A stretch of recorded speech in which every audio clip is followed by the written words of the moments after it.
Значи, колкото и да се опитвам, колкото и да се боря с себе си, защото се боря с себе си от една седмица, да не взимам отношение по въпроса или поне да не го изказвам в социална мрежа, не мога. Това не съм аз. Не мога просто да си замълча за нещата, които се случват, които гледаме последно време по новините, изрощините, които се случват с животни, с хора. Лошотията, която е превзела всичко, направо ме изумява, разбирате ли? И нещото, което не мога да възприема и да повярвам, че това може да се случи, освен на всеки, че може да се случи от всеки.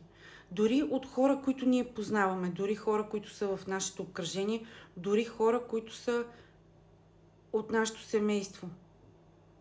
Оказва се, че хората не познават семейството си, не познават близките си, не познават приятелите си.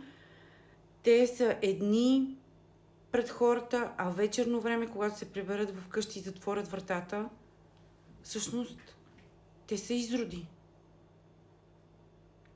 И това е ужасно плашещо. Те са сбъркани тука. И са изроди, изверги. И правят неща, които не мога да разбера, акъла ми не го побира. Как може, говоря в случая конкретно за случката с животните, след тия в Перник си мислех, че това е някакъв прецедент, че не, още едни. И пак има замесена жена. Не мога. Не искам да ги съдат тия хора, разбирате ли? Не искам да ги съдат. Те трябва да ги няма. Те не заслужават да дишат въздух, те не заслужават да съществуват, не заслужават да живеят. За какво ще ги съдите? Как ще ги отсъдите точно?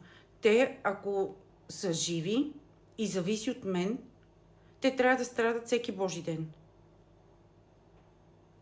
Това е момента, в който аз мога да бъда изрод и няма да имам жал. Но, въпреки това, смятам, че те не трябва да бъдат съдени и да ходят да се хрантутат в затвор или нещо подобно, ако въобще се стигне до там. За мен трябва да има кромови закони. Това е положението.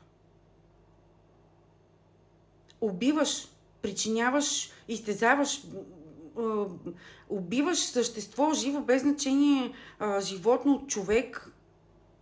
Край, мреш, точка. Откраднеш, направиш някаква беля, нещо навредиш на някой. Ръцете долу. Край. За назидание на всички такива останали като тебе, които си мислят, че могат да правят подобни неща. Не заслужавате да дишате въздух, бе. Вие сте сбъркани в главите, тия изроди са сбъркани в главите.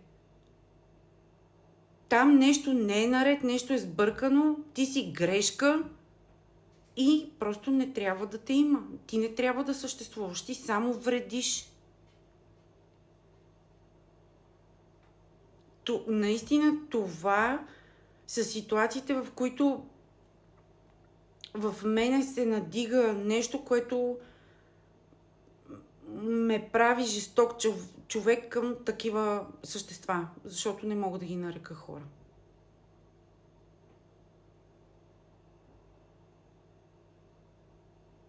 Искам сеч. Искам или да страдат, или да ги няма. За посегателство върху дете, срещу дете, директно довиждане. Директно. Даже да дадат възможността на родителите да приключат нещата. Тук направо чух в главата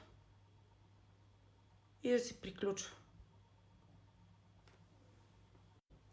Даже прочетох, че в Китай е въведено смъртно наказание за посегателство срещу деца. Значи може.